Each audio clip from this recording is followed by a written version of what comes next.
2 weeks, as we'll keep reminding you, until Election Day.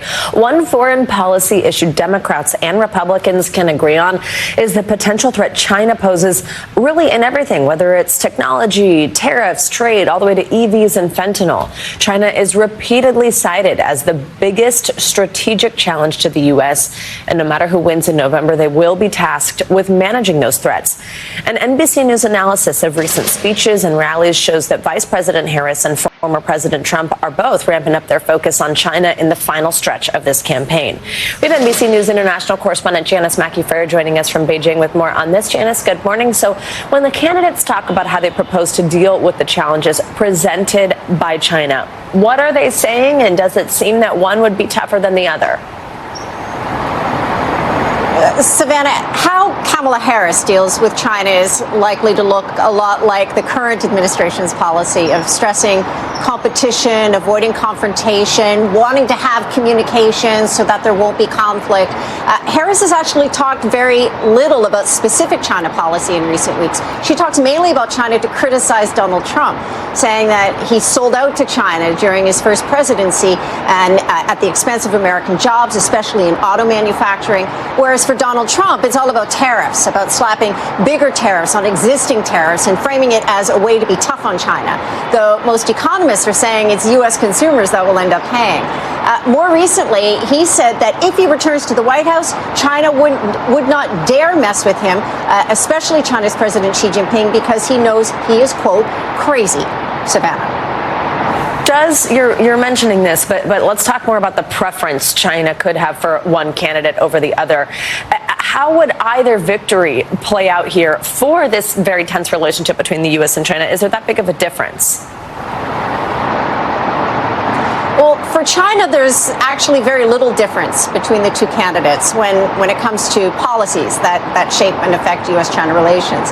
Beijing is never going to admit to having a favorite candidate because they don't want to be accused of interfering in the election. But the leadership here is seen as preferring the incumbent party to ensure what they call policy continuity. I spoke about that with Jia Qingguo. He's a professor at Peking University and a political advisor to China's government. Here's what he said about China's preference. Chinese government does not want to interfere or be accused of interfering in American domestic politics. If you look at the challenges and benefits and interests, then clearly, to me, Harris poses a less challenge and threat. Well, the leadership here, Trump is seen as volatile, and China wants stability. On the possibility of a second Trump presidency, Mr. Jia told me, quote, Americans cannot make the same mistake again. Savannah. Janis, a lot of times when we talk about China, misinformation, disinformation is part of the conversation, whether that be any type of influence they could have here at home, like, for example, on an app like TikTok, but also the type of information that is being fed to people who live in China. How is the U.S. race playing out on Chinese social media?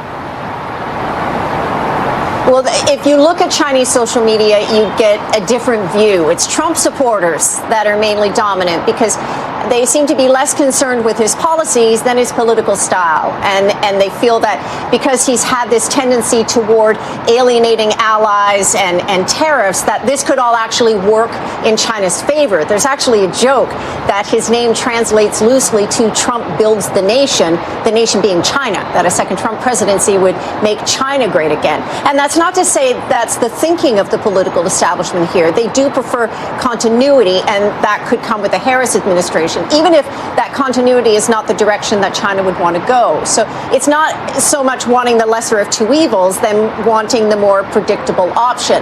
Another point that we should make on Chinese social media and the messaging is that a lot of it isn't the overt sort of pro-Beijing, pro-China messaging that you would expect on a presidential election campaign. The messaging does seem to be focusing on the down-ballot races where influencers feel they can have more of an impact on American voters. Wow, that's quite interesting, especially because that's not always such a part of the conversation here in the U.S. that it would be even abroad. Janis, thank you very much.